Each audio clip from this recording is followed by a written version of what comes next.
ವಿಠ್ಠಲ ರುಕುಮಾಯಿ ಜ್ಯೋತಿಷಾಲಯಕ್ಕೆ ಸ್ವಾಗತ ಸುಸ್ವಾಗತ. ಪವಿತ್ರ ಸ್ತ್ರೀ 2 ಫೆಬ್ರವರಿ 1992 7 ಗಂಟೆ 15 ನಿಮಿಷ ಬೆಳಗ್ಗೆ ಕಡೂರಲ್ಲಿ ಜನನ. ಉತ್ತರಾಷಾಢ ನಕ್ಷತ್ರ, ಮಕರ ರಾಶಿ, ಮಕರ ಲಗ್ನ. ಮಕರ ರಾಶಿ, ಮಕರ ಲಗ್ನ, ಉತ್ತರಾಷಾಢ ನಕ್ಷತ್ರ, ದ್ವಿತೀಯ ಪಾದ. ಒಳ್ಳೆಯ ಜಾತಕ. ವಜ್ರಯೋಗದಲ್ಲಿ ಹುಟ್ಟಿದ್ದಾರೆ. ಭಾರಿ ಗಟ್ಟಿ ಹೆಣ್ಮಗಳು. ಏನೇ ಕಷ್ಟ ಬರಲಿ ಎದುರಿಸ್ತಾಳೆ. ಇದು ಮಾತ್ರ ಸತ್ಯ. ಹೌದು, ಬಿಡಲ್ಲ. ಏನೇ ಕಷ್ಟ ಬಂದರೂ ಎದುರಿಸುವಷ್ಟು ಶಕ್ತಿಯುತವಾಗಿರ್ತಾಳೆ. ಬನ್ನಿ, ಇದು ಜಾತಕ.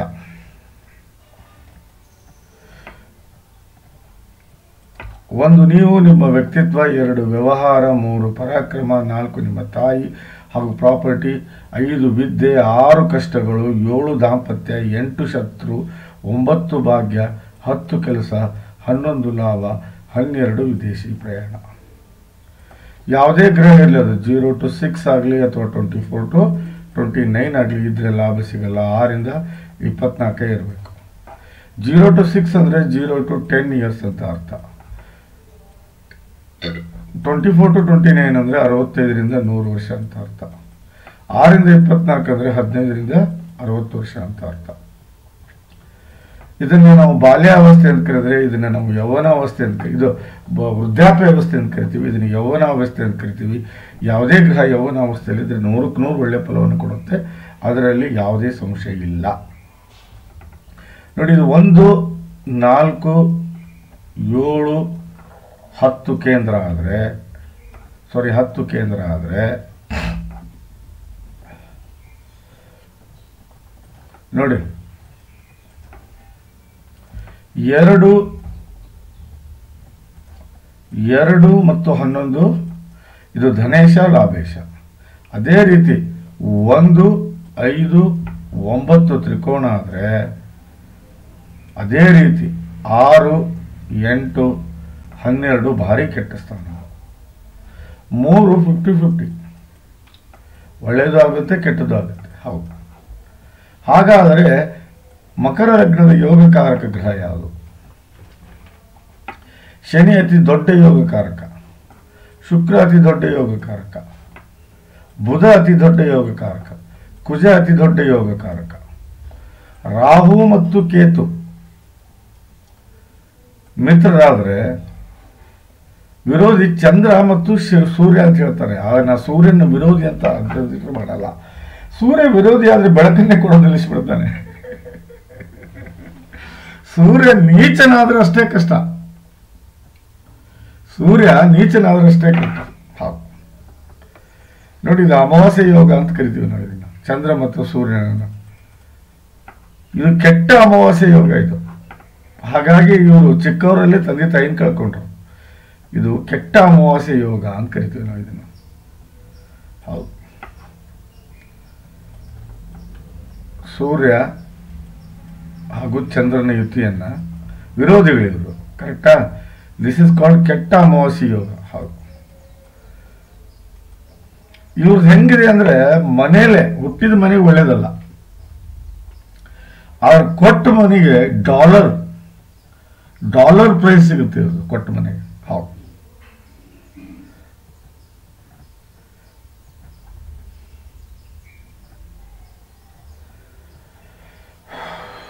ಡಾಲರ್ ಅಂದರೆ ಡಾಲರೇ ಕೋಟಿಗಟ್ಟಲೆ ಗಳಿಸ್ತಾರೆ. ಕೊಟ್ಟ ಮನೆಗೆ ಒಳ್ಳೆಯದು. ಯಾಕೆ ಇಷ್ಟು ಕಾನ್ಫಿಡೆಂಟಾಗಿ ಹೇಳ್ತಾ ಇದ್ದೀನಿ ಅಂತ ನೀವು ನನಗೆ ಕೇಳಿದರೆ, ನನ್ನ ಹೆಂಡತಿನೂ ಅಮಾವಾಸ್ಯೆ ಯೋಗದಲ್ಲಿ ಹುಟ್ಟಿದ್ದಾಳೆ. ಕೆಟ್ಟ ಅಮಾವಾಸ್ಯೆ ಯೋಗದಲ್ಲಿ ಹುಟ್ಟಿದ್ದಾಳೆ. ಮನೆಗೆ ಒಳ್ಳೇದಾಗಲಿಲ್ಲ ಅವ್ರಿಗೆ. ಬಟ್ ನನಗೆ ಲೆಕ್ಕ ಚೇಂಜ್ ಆಯಿತು ನಂದು, ನಾನು ಮದುವೆ ಆದಾಗಿಂದ. ಇದು ಸತ್ಯ. ನೋಡಿ, ಚಂದ್ರ ಮತ್ತು ಸೂರ್ಯ ಇವರು ಶಾಂತಿ ಮಾಡೋ ಅವಶ್ಯಕತೆಯೂ ಇಲ್ಲ. ಬಟ್ ಇಲ್ಲಿ ಶನಿ ಅಸ್ತಂಗತ ಆಗಿದ್ದಾನೆ, ಬುಧ ಅಸ್ತಂಗತ ಆಗಿದ್ದಾನೆ. ನಾನು ಹೇಳೋದನ್ನು ಸರಿಯಾಗಿ ಅರ್ಥ ಮಾಡ್ಕೋಬೇಕು ನೀವು. ಬುಧ ಯಾರು? 9ನೇ ಭಾವದ ಸ್ವಾಮಿ. ಶನಿ ಯಾರು? 1 ಮತ್ತು 2ನೇ ಭಾವದ ಸ್ವಾಮಿ. ಇಲ್ಲೇ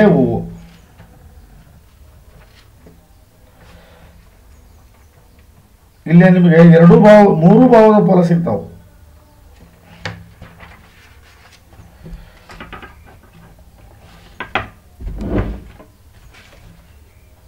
ಇಲ್ಲಿ 3 ಭಾವದ ಫಲ ಅನುಭವಿಸ್ಬೋದು ನೀವು. ಈ ಕೆಟ್ಟ ಅಮಾವಾಸ್ಯೆ ಯೋಗ ಏನಿದೆಯಲ್ಲ, ಕೆಟ್ಟ ಅಮಾವಾಸ್ಯೆ ಯೋಗ ಏನಿದೆಯಲ್ಲ, ಆಲ್ರೆಡಿ ನಿಮಗೆ ಪ್ರಾಬ್ಲಮ್ ಮಾಡಿಬಿಟ್ಟಿದೆ. ಹೌದಾ? ತಂದೆನೂ ಇರಲ್ಲ, ತಾಯಿನೂ ಇರಲ್ಲ, ಇವರು ಹೆಚ್ಚಾಗಿ. ಹೌದು, ಪ್ರಾಬ್ಲಮ್ ಮಾಡಿಬಿಟ್ಟಿದೆ. ಅದಾಗಿ ಹೋಗಿದೆ. ಮದುವೆ ಆದಮೇಲೆ ಲಕ್ಕೇ ಚೇಂಜ್ ಆಗುತ್ತೆ ನಿಮ್ಮದು. ಹೌದು ನೋಡಿ, ಇದು 9ನೇ ಭಾವದ ಸ್ವಾಮಿ ಇವನು. ಯಾರು? ಬುಧ ಅಸ್ತಂಗತ ಆಗಿದ್ದಾನೆ. 7 ಕ್ಯಾರೆಟ್ ಪಚ್ಚೆ ಹಾಕೋಬೇಕು ನೀವು. ಹೌದಾ? ಶನಿ 1ನೇ ಮನೆ ಸ್ವಾಮಿ ಇವನು. ಹೌದಾ? 7 ಕ್ಯಾರೆಟ್ ನೀಲ ಹಾಕ್ಲೇಬೇಕು. ಹಾಕ್ಲಿಲ್ಲ ಅಂದ್ರೆ ನಡೆಯೋದಿಲ್ಲ. ಪವಿತ್ರ ಅವರೇ, ನಡೆಯೋದೇ ಇಲ್ಲ, ವರ್ಕೇ ಆಗಲ್ಲ. ಹೌದು, ಮುಂದೆ ನೀವು ಜೀವನದಲ್ಲಿ ಬೆಳಿಬೇಕು ಅಂದ್ರೆ 7 ಕ್ಯಾರೆಟ್ ಪಚ್ಚೆ 7 ಕ್ಯಾರೆಟ್ ನೀಲ ಹಾಕಿದ್ರೆ ಇಲ್ಲಿ ಒಂದು ಯೋಗ ಆಗುತ್ತೆ. 1ನೇದ್ದು ಏನು? ಶ್ರೇಷ್ಠ ಮಹಾಲಕ್ಷ್ಮಿ ಯೋಗ. ಹೌದಾ? 2ನೇದ್ದು ಸಸಾ ಮಹಾಪುರುಷ ರಾಜಯೋಗ.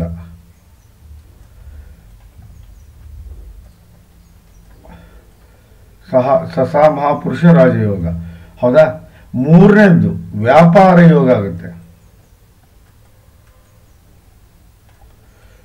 ವ್ಯಾಪಾರ ಯೋಗ. 3 ರಾಜಯೋಗಗಳಾಗ್ತವೆ. ಶ್ರೇಷ್ಠ ಮಹಾಲಕ್ಷ್ಮಿ ಯೋಗ, ಸಸಾ ಮಹಾಪುರುಷ ರಾಜಯೋಗ, ವ್ಯಾಪಾರ ಯೋಗ. 3 ರಾಜಯೋಗಗಳಾಗ್ತವೆ. ಬಟ್ ಇಲ್ಲಿ ನಿಮಗೆ ಫಲ ಸಿಗೋದು 1, 2 ಮತ್ತು 9ನೇ ಭಾವದ ಫಲ. ಹೌದು, 1ನೇದು ಒಳ್ಳೆ ವ್ಯಕ್ತಿತ್ವ ಇರುತ್ತೆ ಇವರಿಗೆ. ಹೌದು, ಒಳ್ಳೆ ಗುಣಗಳನ್ನು ಅನಿಸ್ಕೊಂಡಿರ್ತಾರೆ, ಒಳ್ಳೆ ವಿಚಾರಗಳಿಗೆ ಬೆಲೆ ಕೊಡ್ತಾರೆ, ಒಳ್ಳೆ ಸಂಗತಿಗಳಿಗೆ ಆಸಕ್ತಿಯನ್ನು ತೋರಿಸ್ತಾರೆ, ಮೆಂಟಲಿ ಬಹಳ ಸ್ಟ್ರಾಂಗ್ ಇರ್ತಾರೆ, ಫಿಸಿಕಲಿ ಬಹಳ ಸ್ಟ್ರಾಂಗ್ ಇರ್ತಾರೆ, ಒಳ್ಳೆ ಇಮೇಜ್ ಅನ್ನು ಬೆಳೆಸ್ಕೊಂಡಿರ್ತಾರೆ, ಬುದ್ಧಿವಂತಿಕೆ ನಡೆಯನ್ನು ನಡೀತಾರೆ, ಒಳ್ಳೆ ಗ್ರಾಸ್ಪಿಂಗ್ ಪವರ್ ಇರುತ್ತೆ, ಒಳ್ಳೆ ಟೇಸ್ಟ್ ಅನ್ನು ಹೊಂದಿರ್ತಾರೆ. ಇದು 1ನೇ ಭಾವದ ಫಲ. ಬಹಳ ಜವಾಬ್ದಾರಿತ ವ್ಯಕ್ತಿತ್ವ ಆಗಿರುತ್ತೆ ಅವರು. ಹೌದು, ಜವಾಬ್ದಾರಿಯಿಂದ ಓಡಿ ಹೋಗುವ ವ್ಯಕ್ತಿತ್ವ ಅಲ್ಲ ಇವರು. ಹೌದು, ಅದೇ ರೀತಿ ಒಳ್ಳೆ ವ್ಯವಹಾರಸ್ಥರಾಗಿರ್ತಾರೆ, ಒಳ್ಳೆ ಬಿಹೇವಿಯರ್ ಇರುತ್ತೆ, ಒಳ್ಳೆ ನಡವಳಿಕೆ ಇರುತ್ತೆ, ಒಳ್ಳೆ ಹ್ಯಾಬಿಟ್ಸ್ ಅನ್ನು ಕಲಿತಿರ್ತಾರೆ.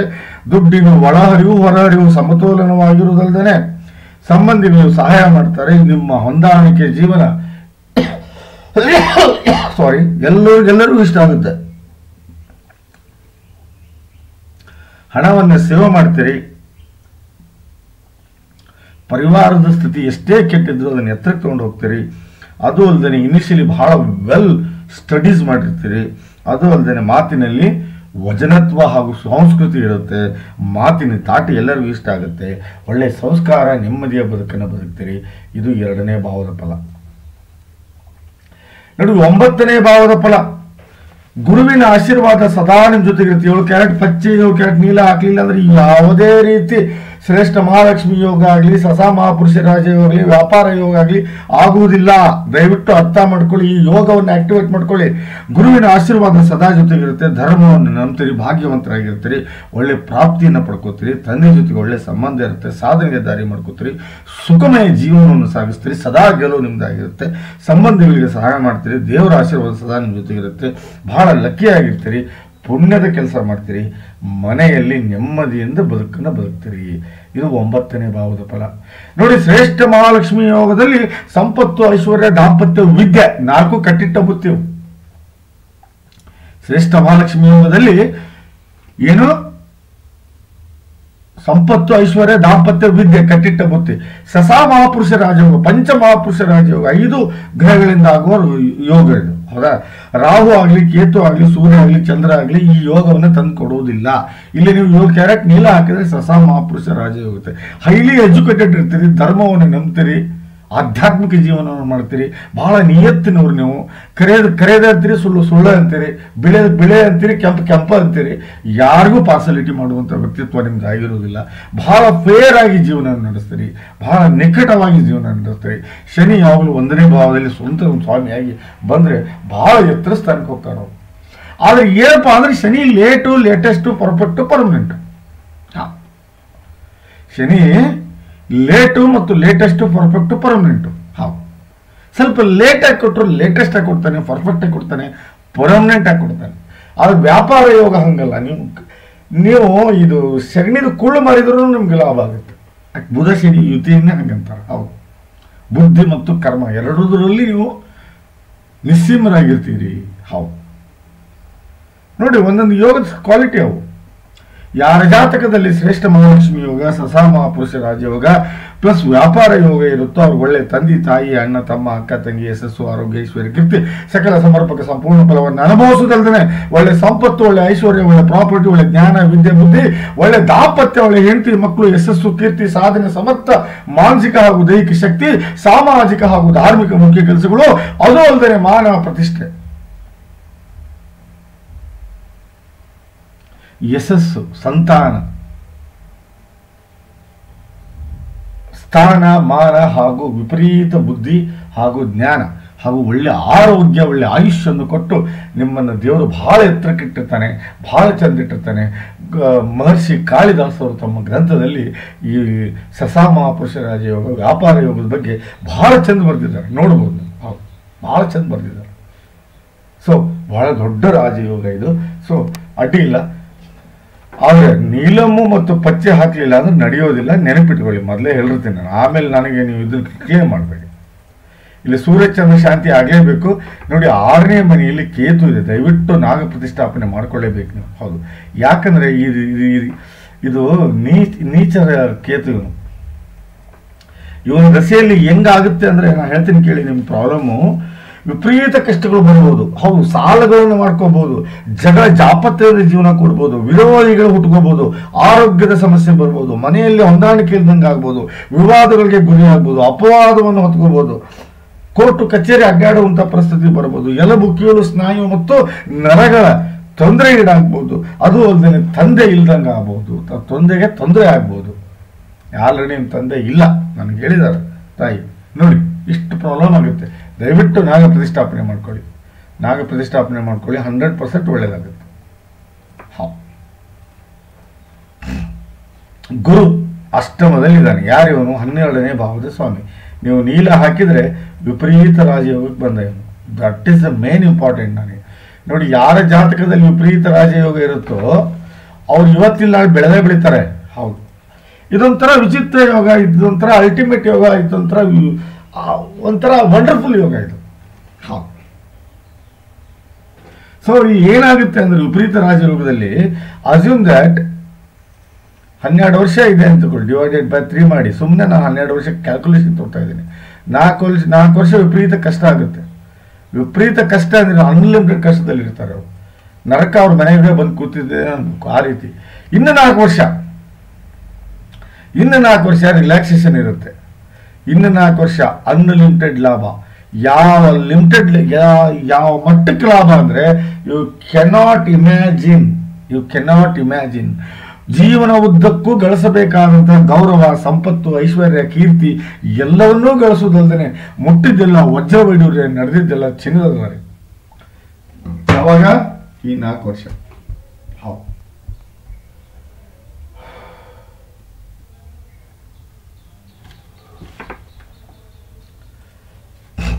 ನೋಡಿ, ಇಲ್ಲಿ ಲಂಪಟ ದೋಷ ಆಗಿದೆ, ಪ್ಲಸ್ ಅಂಗಾರಿಕ ದೋಷ ಆಗಿದೆ 12ನೇ ಮನೆಯಲ್ಲಿ.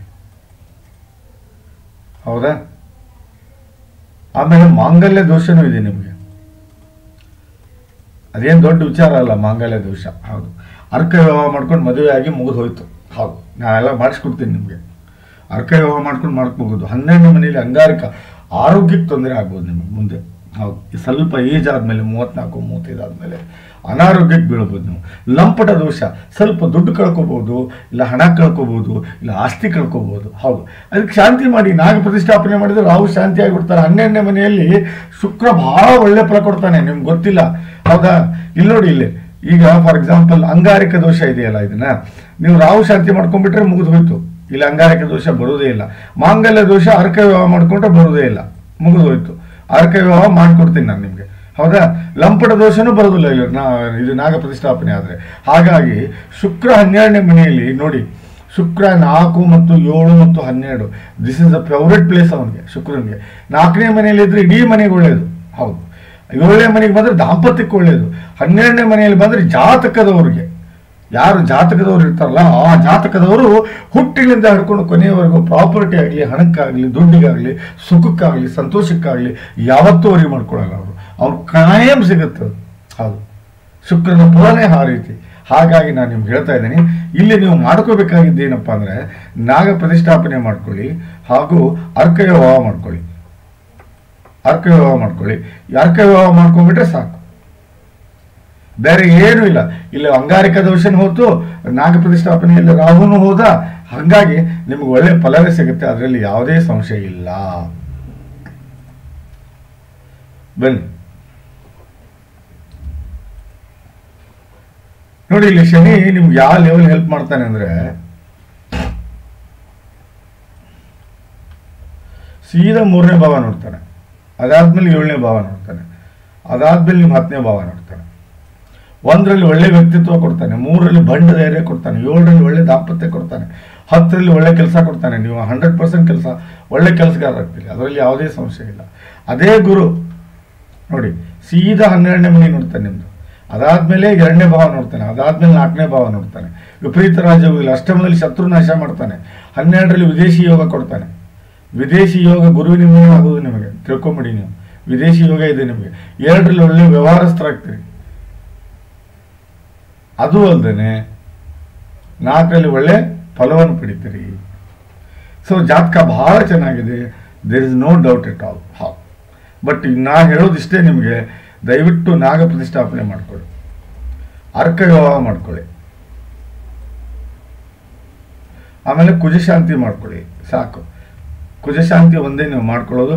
ಪ್ಲಸ್ 7 ಕ್ಯಾರೆಟ್ ನೀಲ ಮತ್ತು ಪಚ್ಚೆಯನ್ನು ಹಾಕಲೇಬೇಕು. ನೀಲ ಮತ್ತು ಪಚ್ಚೆಯನ್ನು ಹಾಕಲಿಲ್ಲ ಅಂದ್ರೆ ನಡೆಯುವುದಿಲ್ಲ. ದಯವಿಟ್ಟು ಹಾಕೊಳ್ಳಿ, ಸರಿನಾ? ಬನ್ನಿ, ಹಾಗಾದ್ರೆ ನಿಮ್ಮ ಇದು ಏನಿದೆ ನೋಡೋಣ. ನೋಡಿ, ರಾಹು ಶಾಂತಿ ಆಗಲೇಬೇಕಿಲ್ಲಿ. ನೋಡಿ, ರುಚಿಕ ಮಹಾಪುರುಷ ರಾಜಯೋಗ ಇದೆ ನಿಮಗೆ ನೋಡಿ. ಸೊ ಹಾಗಾಗಿ ಒಳ್ಳೆ ದಾಂಪತ್ಯವನ್ನು ಅನುಭವಿಸ್ತೀರಿ, ಅದರಲ್ಲಿ ಏನು ಸಂಶಯ ಇಲ್ಲ. ಹೌದು, ಆದರೆ ನಾಗ ಪ್ರತಿಷ್ಠಾಪನೆ, ಅರ್ಕ ವಿವಾಹ ಮತ್ತು 7 ಕ್ಯಾರೆಟ್ ನೀಲ ಮತ್ತು ಪಚ್ಚೆ ಹಾಕೊಳ್ಳದೇನೆ ನೀವು ಮದುವೆ ಆದರೆ 100% 1 ವರ್ಷನೂ ನೀವು ಜೀವನ ಮಾಡೋಕ್ಕಾಗಲ್ಲ. 100% ಒಂದು ವರ್ಷನೂ ಜೀವನ ಮಾಡೋಕ್ಕಾಗಲ್ಲ. ಹೌದು, 1 ವರ್ಷನೂ ಜೀವನ ಮಾಡೋಕ್ಕಾಗಲ್ಲ. ಬನ್ನಿ, ಹಾಗಾದರೆ ನಿಮ್ಮ ಜಾತಕದಲ್ಲಿ ಏನಿದೆ ನೋಡೋಣ. ಮಕ್ಕಳು ಸ್ವಲ್ಪ ಮಕ್ಕಳು ಲೇಟಾಗಿ ಹುಡ್ತಾರೆ ಅಂತ ತೋರಿಸ್ತಾ ಇದೆ ಜಾತಕ, ನೋ ಪ್ರಾಬ್ಲಮ್. ನೋಡಿ, ನಿಮ್ಮ ಕೆಲಸದ ವಿಚಾರವಾಗಿ 2ನೇ ಮನೆ ಶುಕ್ರ ಇದ್ದಾನೆ, 5ನೇ ಮನೆಯಲ್ಲಿ ಕುಜ ಇದ್ದಾನೆ ನೋಡಿ. ಸೂರ್ಯ 12ನೇ ಮನೆಯಲ್ಲಿದ್ದಾನೆ, ಗುರು ಶನಿ ಕೂಡಿದರೆ 9ನೇ ಮನೆಯಲ್ಲಿ ಬುಧ ಬಂದಿದ್ದಾನೆ. ನಾ ಅದಕ್ಕೆ ಹೇಳೋದಿಲ್ಲ, 7 ಕ್ಯಾರೆಟ್ ಪಚ್ಚೆ ಹಾಕಲೇಬೇಕು ನೀವು. 7 ಕ್ಯಾರೆಟ್ ಪಚ್ಚೆ ಹಾಕಲಿಲ್ಲ ಅಂದ್ರೆ ನೀವು ಎಷ್ಟು ಕಲ್ತಿರಲ್ಲ ಅಷ್ಟು ನೀವು ಕೆಲಸ ಮಾಡೋಕ್ಕಾಗಲ್ಲ. ಕೆಲಸ ಮಾಡೋಕ್ಕಾಗಲ್ಲ. ನೀವು ವಿದ್ಯೆ ತಕ್ಕ ಕೆಲಸ ಸಿಗುವುದಿಲ್ಲ, ಕಷ್ಟ ಆಗುತ್ತೆ. ಬನ್ನಿ, ಹಾಗಾದರೆ ಜಾತಕದಲ್ಲಿ ಯಾವ ದಶೆಯಲ್ಲಿ ನೀವು ನಡೀತಾ ಇದ್ದೀರಾ ನೋಡೋಣ. ಕುಜ ದಶೆಯಲ್ಲಿದ್ದೀರಾ ಈಗ, ಇಲ್ಲ ರಾಹು ದಶೆಯಲ್ಲಿದ್ದೀರಾ, ಕಷ್ಟ ಆಗುತ್ತೆ ನಿಮಗೆ. ದಯವಿಟ್ಟು ನಾನು ಹೇಳೋದನ್ನು ಅರ್ಥ ಮಾಡ್ಕೊಳ್ಳಿ. ನಾಗ ಪ್ರತಿಷ್ಠಾಪನೆ ಮಾಡ್ಕೊಳ್ಳಿ ಫಸ್ಟ್, 1ನೇದು. 2ನೇದು ಕುಜಶಾಂತಿ ಮಾಡ್ಕೊಳ್ಳಿ. ಹೌದು, 3ನೇದು ಬಿಟ್ಟು 7 ಕ್ಯಾರೆಟ್ ನೀಲ ಮತ್ತು ಪಚ್ಚೆ ಹಾಕ್ಕೊಳ್ಳೇಬೇಕು. ಹಾಕ್ಕೊಳ್ಳಿಲ್ಲ ಅಂದ್ರೆ ನಡೆಯುವುದಿಲ್ಲ ಅಂತೇಳಿ ಆಮೇಲೆ ಅರ್ಕ ವಿವಾಹ ಮಾಡ್ಕೊಂಡು ಮದುವೆ ಮಾಡ್ಕೊಳ್ಳಿ ಅಂತ ಹೇಳ್ತಾ ಈ ಜಾತಕದ ವಿಶ್ಲೇಷಣೆ ಮುಗಿಸ್ತಾ ಇದ್ದೀನಿ. ಇಷ್ಟವಾದರೆ ದಯವಿಟ್ಟು 4 ಜನಕ್ಕೆ ಶೇರ್ ಮಾಡಿ ಹಾಗೂ ಯೂಟ್ಯೂಬ್ ಚಾನಲ್ ಸಬ್ಸ್ಕ್ರೈಬ್ ಮಾಡಿ. ನಮಸ್ಕಾರ.